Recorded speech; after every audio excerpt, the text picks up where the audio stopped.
प्रहारच्या वतीने दिनेश बोब यांना उमेदवारी दिली आहे।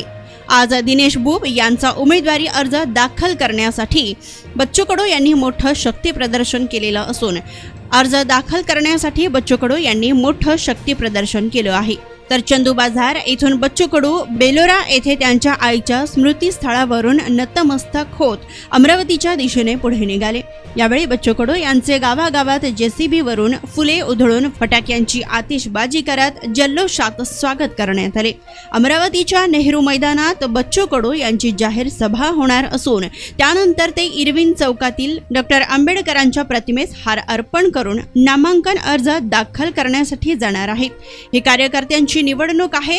सगळ्या पक्षातील सगळ्या धर्मातील कार्यकर्ते आमच्या सोबत आहेत। मी सुद्धा कार्यकर्ता म्हणूनच या निवडणुकीत आहे।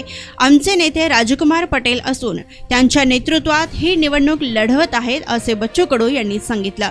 बच्चू कडू यांनी साडीच्या मुद्द्यावरून पुन्हा नवनीत राणा रवी राणा यांच्यावर टीका केली आहे। तर 2 कोटीच्या गाडीत फिरायचं आणि 17 रुपयांची साडी वाटायची अशी टीका बच्चू कडू यांनी केली। बहुत शेकडो गाड्यांचा ताफा घेऊन तुम्ही आज उमेदवारी अर्ज दाखल करायसाठी जाताय। निवडणुकीमध्ये तुमच्या एंट्रीला मोठ्या प्रमाणात ट्विस्ट आलाय। मला असं वाटतं का शेकडो नाही हजारात आहे आणि ही कार्यकर्त्याची निवडणूक आहे। सगळ्या पक्षातला, सगळ्या धर्मातला, सगळ्या जातीतला कार्यकर्ता यामध्ये सामील होणार आणि मी सुद्धा कार्यकर्ता म्हणूनच या निवडणुकीत उतरलो आहे, नेता म्हणून नाही। आमचा नेता आमचे राजकुमारजी पटेल आहे, त्यांच्या नेतृत्वात ही निवडणूक एका कार्यकर्त्यासाठी एक कार्यकर्ता रात्रीचा दिवस, दिवसाची रात्र रक्ताचं पाणी करून ही निवडणूक आम्ही जिंकू।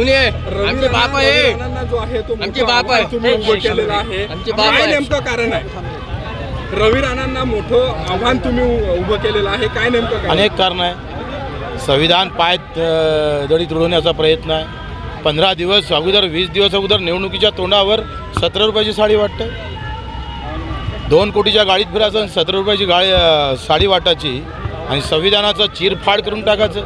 त्या बाबासाहेबांचं संविधान, छत्रपती शिवरायाचा अभिमान आणि सामान्य माणसाचा स्वाभिमान ही निवडणूक आम्हाला जिंकापर्यंत नेल्याशिवाय राहणार नाही। काल रवी राणा यांनी म्हटलं होतं की बच्चू कडू हे मोठे नेते आहे, आंतरराष्ट्रीय नेते आहे। तुमची तुलना त्यांनी डोनाल्ड ट्रम्प सोबत केली होती, तुम्ही कसं पाहताय? तुम्ही कुठं आहे? तुमच्या नवनीत भावीजी BJPमध्ये, तुम्ही स्वाभिमानमध्ये आणि आता पोरगं कुठं आहे ते सांगून द्या, म्हणजे विषय संपला। तुम्ही कुठं आहे? आम्ही आमच्या ठिकाणी स्थिर आहोत। प्रहार 20 वर्षापासून बगर पाठिंब्याचा उभा आहे आणि संधी साधूपणा आम्ही नाही केला कधी। एका वेळनं राष्ट्रवादीनं, दुसऱ्या एका काँग्रेसनं, नंतर मग BJPनं आणि आता मला असं वाटते का भावीनं राजीनामा दिला स्वाभिमान पक्षाचा। ते कोणाले? रवी राणाला दिला मी राजीनामा देतोय म्हणून। अरे स्वाभिमानाचाच राजीनामा दिला, पक्षाचा कुठं?